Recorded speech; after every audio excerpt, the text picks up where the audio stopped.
Halo minasan, Renzo di sini dan pasti kalian tahu ReZero kan. Nah, di sini gue akan membahas Raid Astrea, yaitu leluhur dari pedang suci Theresia van Astrea dan Reinhard van Astrea.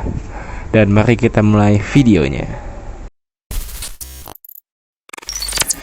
Raid Astrea adalah salah satu karakter legendaris dari dunia ReZero.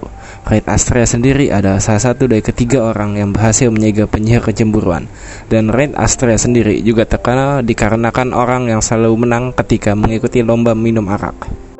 Keturunan dari Raid Astrea itu sendiri adalah orang-orang yang sangat mahir dalam ilmu berpedang.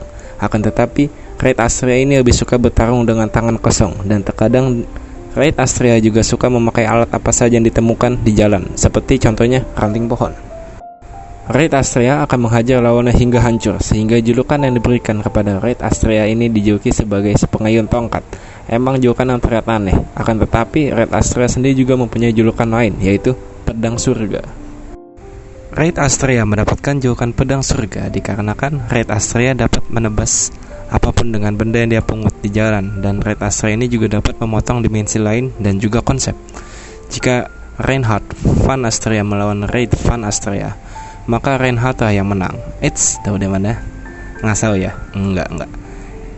Tunggu dulu, gua nggak asal ngomong nih. Soalnya di Q&A Reinhard Birthday tahun 2019, Natsuki TP menjawab jika Reinhard versus Raid dalam pertarungan menggunakan sumpit, maka yang menang ada Reinhard. Nah, dari ucapan Natsuki TP saja kita seharusnya sudah bisa mendebak siapa yang akan menang. Raid van Astrea kalah jika melawan Reinhard van Astrea jika menggunakan sumpit. Apalagi jika mereka berdua menggunakan pedang dan bertarung dengan serius, maka sudah dipastikan Reinhard lah yang menang.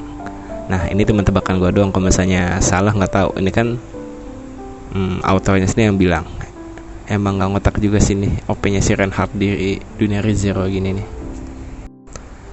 Ayo kita lanjut bahas Raid Astrea lagi. Raid Astrea adalah pedang suci pertama yang muncul di dunia, dan Raid Astrea sendiri juga memiliki pedang naga Raid yang digunakan untuk membantai berbagai jenis naga langit dalam satu kali tebasan. Raid Astrea sendiri memiliki sifat dan attitude yang jauh banget di bawah para keturunannya. Keturunan dari Raid ini adalah orang-orang yang menjunjung tinggi kode etik dan moral, dan memiliki tanggung jawab lebih dalam melindungi rakyat dan orang di sekelilingnya. Akan tetapi, Raid Astrea ini malah lebih mirip seperti preman pasar. Raid memiliki sifat sombong dan arogan, dan suka berbicara asal jeplak, asal senak jidatnya deh. Dan Raid sendiri adalah orang yang sangat kasar. Dan Raid Astrea sendiri suka merebut sesuatu apa yang dia mau, dan akan menghancurkan siapapun yang menghalanginya. Intinya, Raid Astrea ini orangnya gak mau kalah deh. Astrea juga memakai penutup mata untuk menutup matanya di sebelah doang, kayak bajak laut gitu tuh. Dan Raid Astrea tidak buta, dia tuh masih bisa ngelihat dan penglihatannya benar-benar tajam. Dan Raid Astrea sendiri juga dikenal sebagai orang yang playboy dan mesum. Contohnya kayak di Arc 6, Raid Astrea langsung engas saat melihat Emilia, dan Emilia akhirnya memanfaatkan ego dari Raid Astrea untuk melawannya dan untuk pergi dari lantai 2 tersebut. Pada Arc 6 di ujian Menara Pleiades yang dirancang oleh petapa Flugel, di situ Raid Astrea muncul. Padahal Raid Astrea sendiri sudah mati dari 400 tahun yang lalu, dan Raid Astrea menjadi halangan terbesar oleh kelompok Subaru untuk melewati lantai kedua Alisione setelah kelompok Subaru lulus di ujian pertama di Science Story. Raid Astrea menghalang mereka untuk datang ke tempat naga langit Volcanica berada. Semua kelompok Subaru yang bisa bertarung, dari spirit buatan Eridna yang memakai tubuh Anastasia Hoshin, Subaru, Ram, dan Julius menghadapi Raid Astrea. Dan di pertarungan ini, Julius berusaha melawan Raid dengan serius. Akan tetapi karena Julius mulai menyerang dengan serius dan semakin random, dan pada akhirnya Raid Astrea menggunakan sumpit yang dia selalu bawa kemana-mana dan berhasil menghajar Julius sampai terluka parah. Raid Astrea pun mengatakan kepada kelompok Subaru, jika tidak ada dari kalian yang akan menggeserku dari tempat ini, dari tempat aku berdiri. Emilia yang melihat kelemahan Raid, yaitu sifat sombong dan angkuhnya itu, Emilia pun menggunakan taktik. Dan Emilia pun mengatakan jika Emilia dapat membuat Raid bergerak dari tempatnya berdiri, maka Raid Astrea harus memberikannya lewat. Dan Duel satu-satu pun terjadi antara Emilia dan Raid Astrea. Tetapi karena arogan dan sifat engasnya Raid yang sudah nggak bisa dibendung lagi, Raid pun lengah dan taktik Emilia berhasil membuat Raid mundur beberapa langkah. Emilia pun menagih janji yang diberikan oleh Raid Astrea. Raid pun mengizinkan Emilia untuk lewat, akan tetapi tidak untuk yang lain, dikarenakan menurut Raid Van Astrea ini adalah salah satu pencapaian Emilia itu sendiri. Subaru yang melihat Julius memiliki luka yang sangat serius akhirnya memutuskan untuk mundur dan kembali ke ruangan hijau, ruangan yang penuh dengan para spirit dan dapat membuat penyembuhan semakin cepat.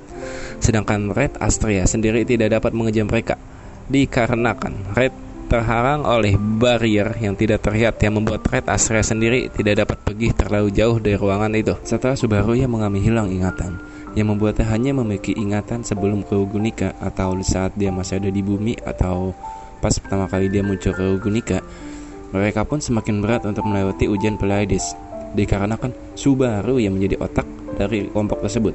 Subaru pun menjadi seperti Sadu lagi dengan mental yang masih lemah dan ingatan yang di Rugunica tuh yang saat waktu pertama kali muncul, yang kata ngelihat banyak hewan-hewan berjalan di tengah kota. Dan setelah Subaru mengulangi banyak kematian yang disebabkan oleh Meili, Raid, dan Saula, Uskup Agung Kerakusan Lei Baten Kaitos dan Roy Alpha, akhirnya mereka muncul berdua sambil membawa ratusan binatang sihir dan berusaha untuk menghancurkan menara pengawas Pleiades. Rem, Emilia, dan Julius melawan Lei Baten Kaitos dan dalam beberapa kali pengulangan kematian dan beberapa kali ingatan Ram dan Emilia dimakan secara bergantian dalam pengulangan kematian ini, sedangkan Roy Alpha yang berada di tempat lain sedang bernegosiasi kepada Raid untuk Roy menelannya. Raid yang mendengar permohonan itu akhirnya menyetujuinya, dan akhirnya Roy pun menelan Raid. Namun karena Raid sangat kuat, Raid pun memanfaatkan ini untuk mengambil alih tubuh Roy, dan ini dapat membuat Raid Astrea berkeliaran seenak jidat dan tidak seperti sebelumnya yang terhalang barrier tuh saat di lantai 2 yang saat pada kabur tuh. Dan saat Subaru menggunakan Authority of Greed-nya untuk memindahkan rasa sakit dan mental teman-teman yang sedang bertarung, Raid pun kemudian datang dan Raid pun memotong Authority milik Subaru dengan menggunakan sumpitnya.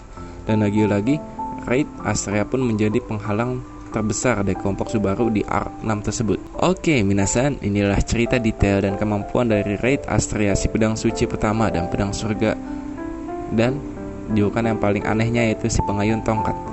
Oke, gua Rensel, gua pamit dulu. Bye. See you.